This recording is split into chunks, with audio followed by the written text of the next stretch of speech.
And we are live. Hello, hello, hello. This is exciting. I am happy that you were able to join me today.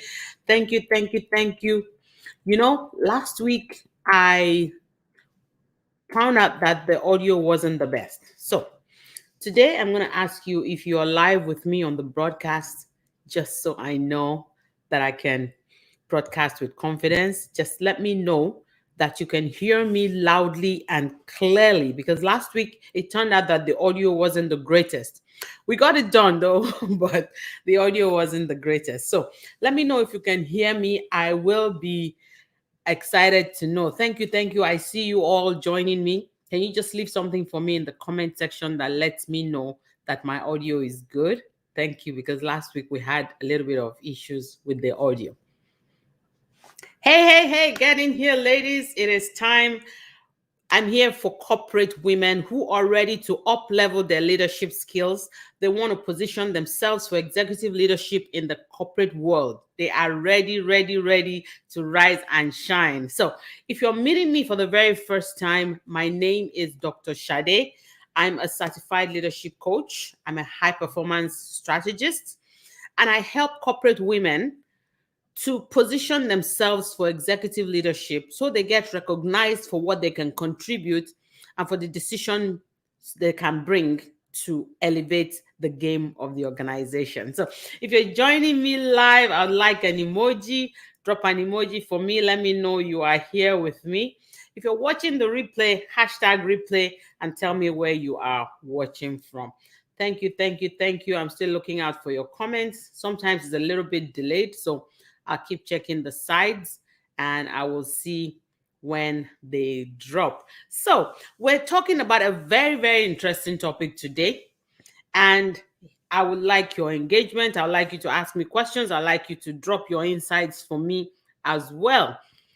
Please go ahead and share this video link so that the people in your network can benefit. Whether you're watching live or you are watching the replay, click the share button so that other people can watch it as well. Okay. Today we are talking about a very, very important topic. 5 signs that you are ready to begin to position yourself for executive leadership in the corporate world. 5 signs you are ready to up level your leadership skills and move to executive positions in the corporate world. Who's ready? Just some drop for me in the comment section. Just say ready, ready, ready. Ready, ready, ready. Yes, yes, yes, we are ready. Okay, let's go. Number one sign that you are ready to begin to position yourself for executive leadership and that you might not be in the role that is best suited for you is, one, you are being underutilized. I'll put that up quickly. You are being underutilized. So give me a second.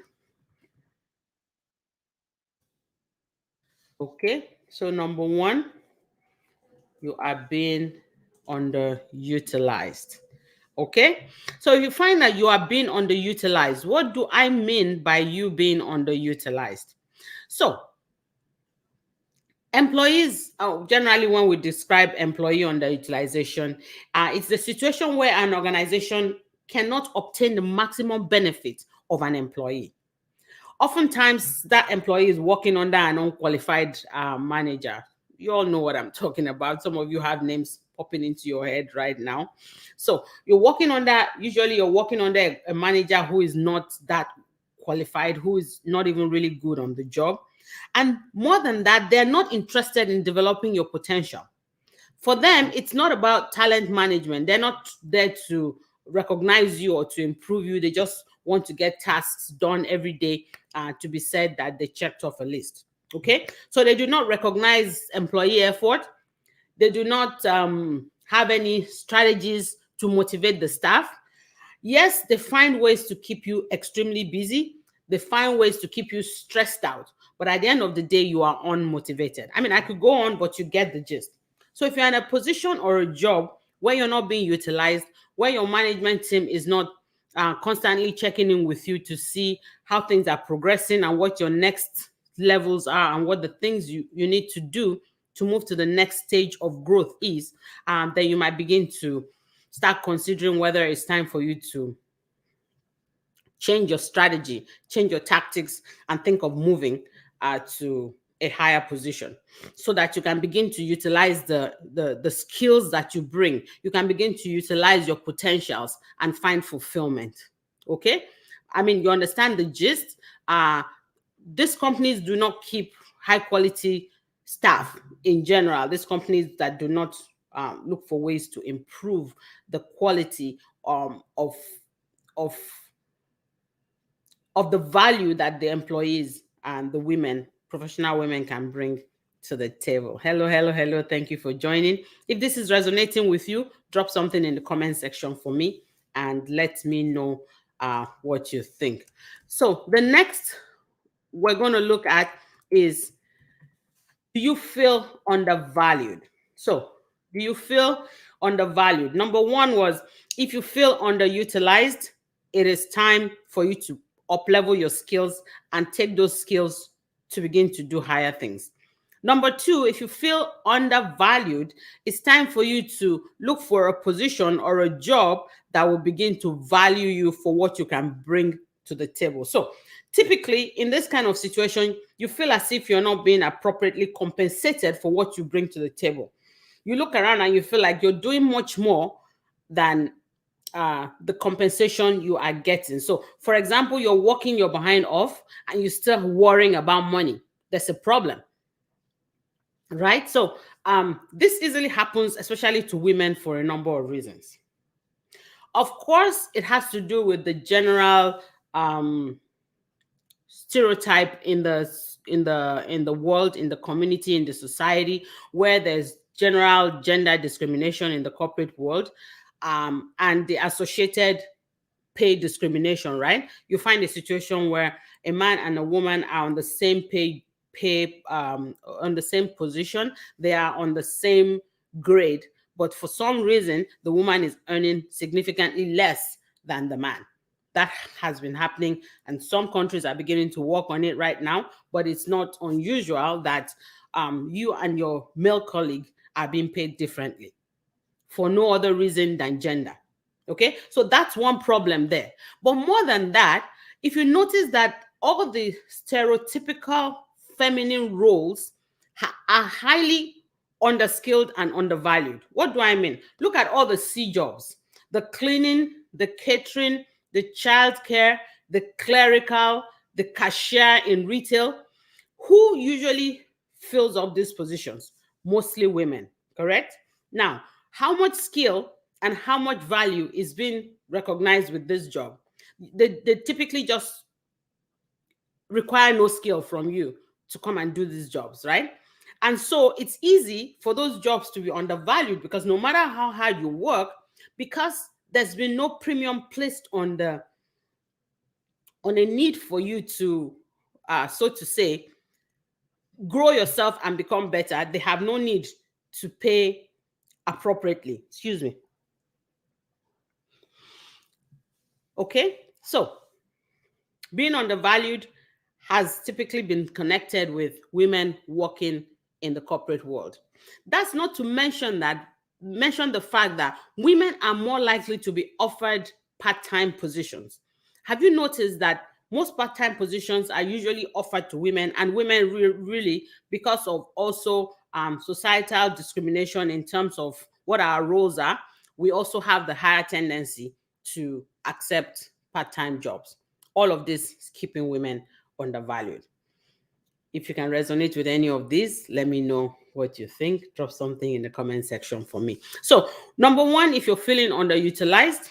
Number two, if you've been feeling undervalued, it is time for you to begin to reconsider whether you're in the right position and begin to look for ways to strategize to actually up level your game and go for a position that will not undervalue you and not underutilize you. Okay, you getting anything from this? I like some interaction. I like some interaction. I like some interaction.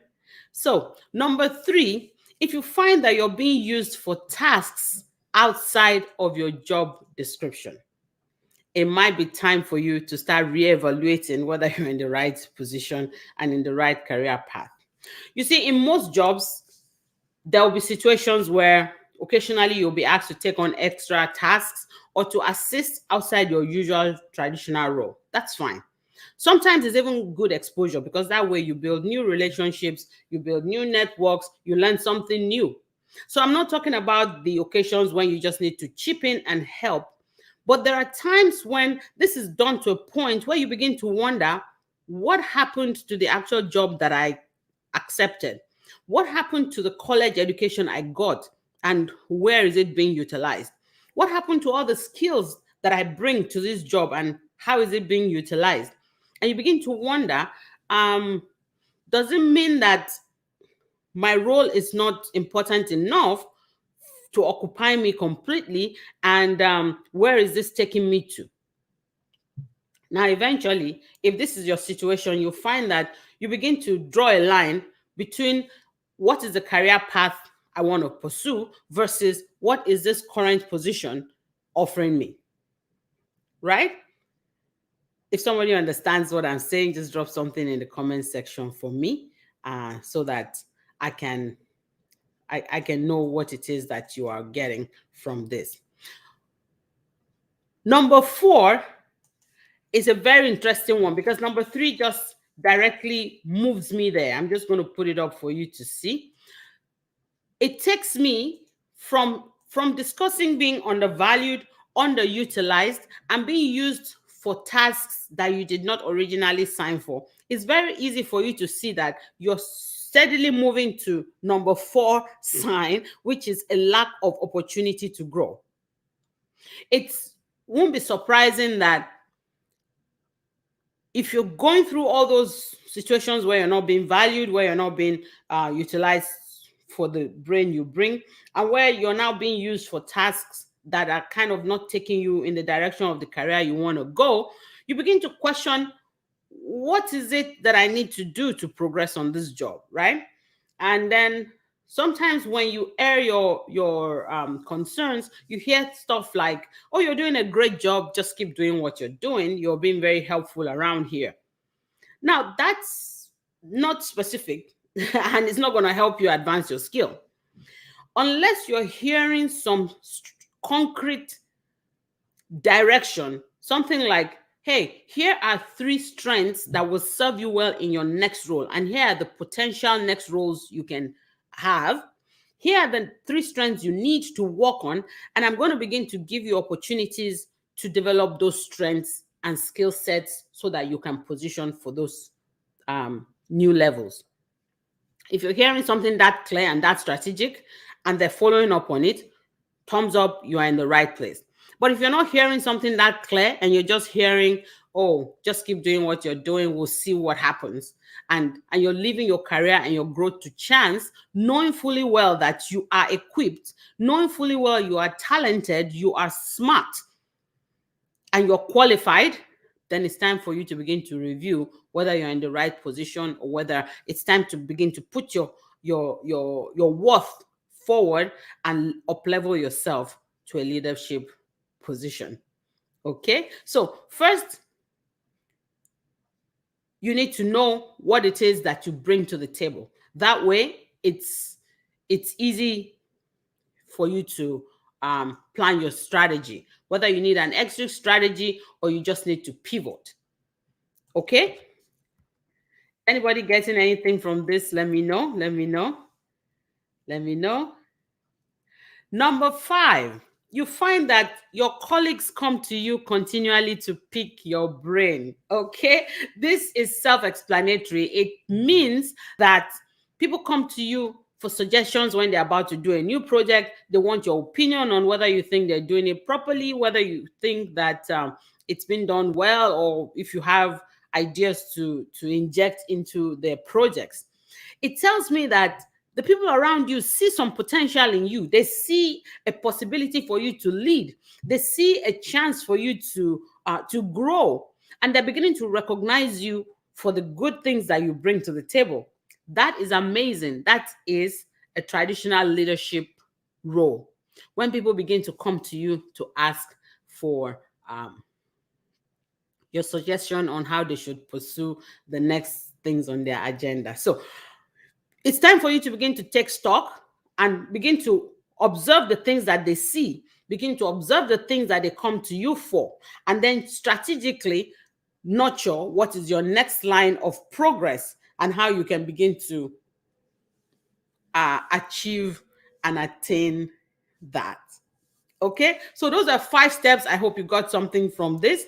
If anybody is watching me live, I would like if you can drop those 5 steps in the comment section so that people who are just joining us can see them. Number 1 was you're being underutilized. Number 2, you're being undervalued. Number 3, you're being used for tasks and roles outside your job description. Number 4, you lack a clear line of opportunity to grow. And number 5, you have colleagues coming in to pick your brain.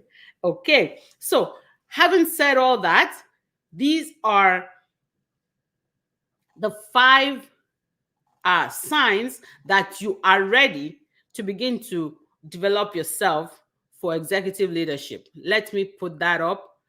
5 signs you are ready to begin to grow yourself for executive leadership. Okay. Now, how can I help you here? I am glad you asked. Leadership, I'm sure that is how to spell it. Okay. So, how can I help you here? I am so glad you asked. I've created a program especially to help you, strategically position yourself for executive leadership. The framework we used is called the LEAD framework. LEAD being LEAD. L is for leveraging. E is for equipping. A is for accentuating what you bring to the table.